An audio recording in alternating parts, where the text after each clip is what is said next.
Class 9th lecture 4।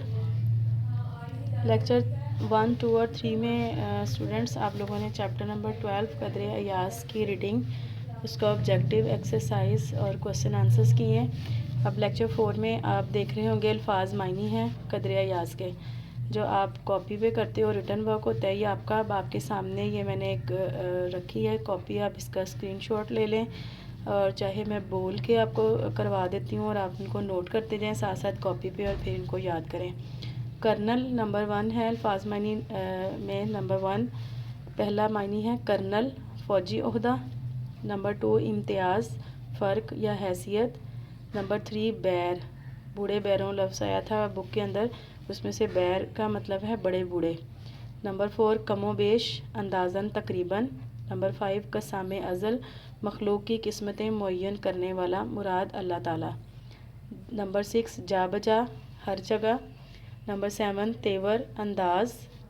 Number 8 हर चंद, कितना ही या कैसा ही। नंबर 9 खाक साराना, आजजाना या गरीबाना।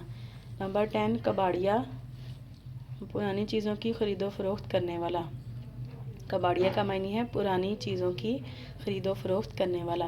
नंबर 11 सरे शाम, मायनी है उसका शाम से। 12 मुखिल होना, मायनी है खलल डालना।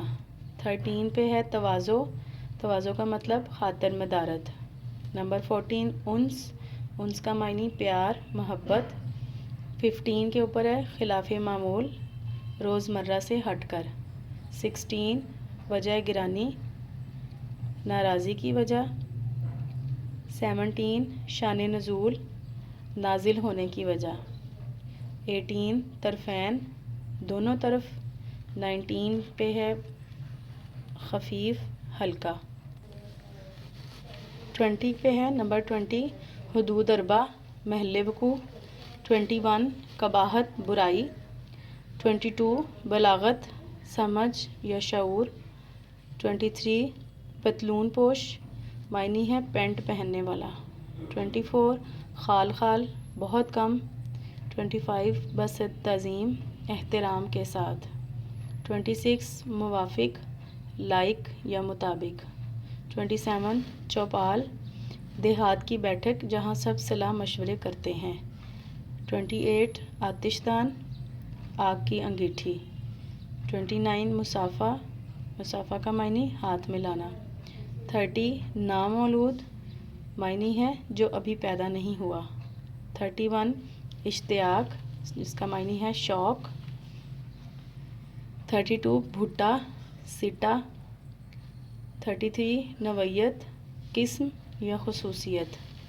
34 नीम वहशत, आधा पागलपन, यानी खौफ व हैरत की कैफियत को कहा जाता है। नीम वहशत अंदाज में देखा यानी खौफ व हैरत की कैफियत थी, लफ्ज़ी मतलब है आधा पागलपन।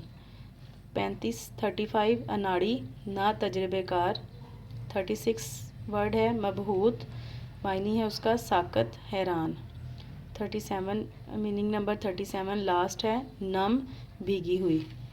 ये 37 मायनी आपके सामने हैं। पूरे चैप्टर में से नसर पारे की अहमियत को मद्देनज़र रखते हुए जहाँ जहाँ से पैराग्राफ आता है वो लफ्ज़ कोशिश की गई है कि इसमें सारे के सारे बयान कर दिए जाएं। इनको आप चाहे अपनी कॉपी पे नोट कर लें, चाहे इसको इसी तरह से ओरली कर लें, यानी सुन के याद कर लें। तो इनको आपने याद करना है। नसर पारा इसके बाद हमने करना है, खुलासा होगा और उसके बाद नसर पारा। तो फिर नसर पारे में मायनी भी होते हैं, आप लोगों को पता है, इसलिए अच्छे से पहले अपने अल्फाज मायनी को याद करना है।